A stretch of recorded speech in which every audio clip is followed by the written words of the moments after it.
You know what's awkward? I launched this podcast in January calling it Retail Media Breakfast Club, and now 7 months later, the IAB has basically declared my brand name outdated. Their new July report provides a definition of commerce media, which has been many months in the making. It sounds simple, but the details of the language really matter. So, should I be rebranding this show to the Commerce Media Breakfast Club? Let's jump in. Good morning and welcome to the Retail Media Breakfast Club. I'm your host, Kiri Masters, and every weekday at 6 a.m. Eastern, I bring you candid and real discussions in the world of retail media and marketplaces in just 10 minutes. So bring your own cup of coffee and we'll get smarter about retail media together. I recently wrote a deep dive of the IAB's new definition for the publication Walk as part of my Retail Media Unpacked series there, which you should definitely check out since it recaps this definition and it also gets some point of views from the incumbent RMN crowd. So I'll link up to that article in the show notes here, and Walk is making it free to read for just 7 days. So make sure you get on that before they gate that content. But I also wanted to understand what this shift actually means for the people who in some ways matter most, which is the brands who are actually spending the media dollars. Let me quickly break down what the IAB actually did here. They've moved from retail media as a category of media spend to commerce media as the umbrella term. And their definition is pretty broad. Commerce media is any business that transforms its physical assets, digital properties, first-party data, and proximity to customer journeys into advertising opportunities. Within this umbrella of commerce media, they've identified 6 verticals. Retail media is the most mature one and by far the largest. But we also have travel media, financial services media, automotive, telecom and utility, and B2B media. So the obvious ones that have been making a really big splash lately are PayPal ads, airlines, now all officially part of the same ecosystem as Amazon and Walmart Connect.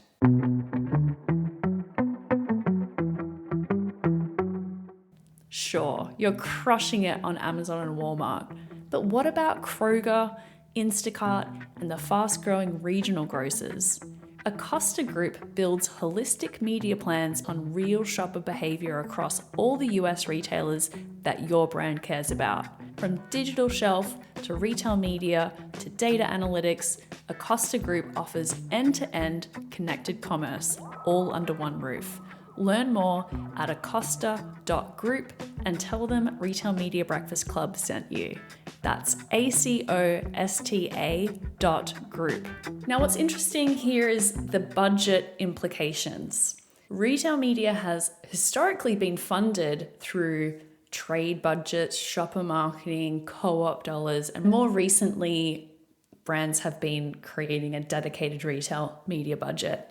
But commerce media can potentially tap into much broader brand and performance budgets.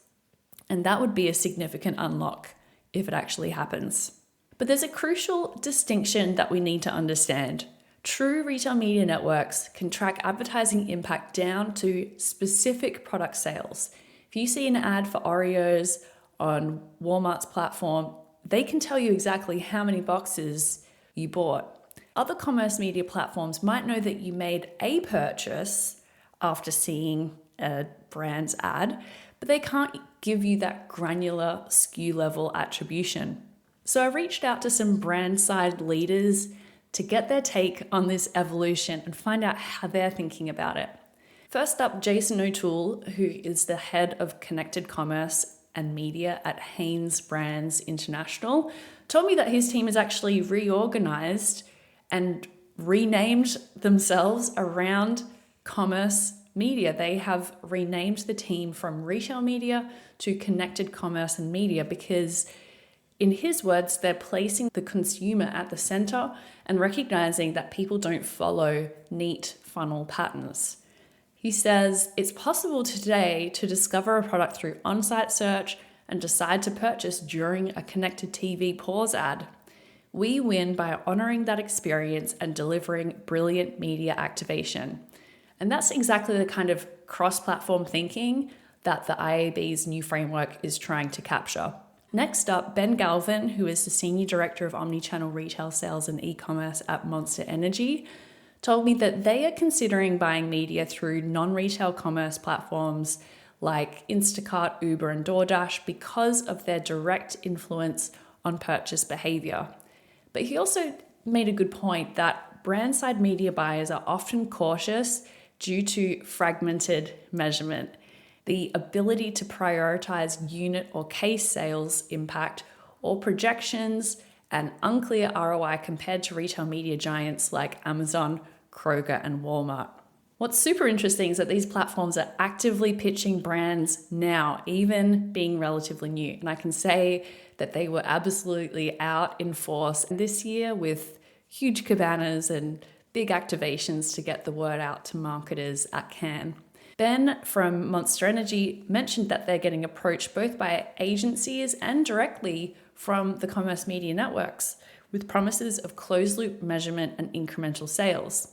But he noted that there are inconsistent standards across platforms, which is nothing new in the world of retail media. Next, I got some thoughts from Ash McMullen, who is head of e-commerce at Advantis Health, who raised a really intriguing question about what this means for direct-to-consumer brands who've really kind of taken a hit lately. She wonders if this signals that first-party data will become increasingly critical, potentially breathing new life into D2C and giving whoever has the most robust, organized data a head start. Here's what I'm taking away from these conversations. The ink isn't even dry on the IAB definition paper, and brands have already been thinking about going beyond traditional retail media boundaries. They're dealing with the reality that consumers don't shop in neat categories. They discover products everywhere and buy them wherever it's convenient. But brands are also being pragmatic about measurement standards and ROI. The promise of commerce media is compelling, especially in our post-cookie world where first-party data and closed-loop measurement are increasingly valuable. Whether we call it retail media or commerce media, that fundamental challenge remains the same, meeting the customer where they're at. So, will I be rebranding to Commerce Media Breakfast Club? Jury is still out on that one. But what's clear is that this conversation is much bigger than naming conventions.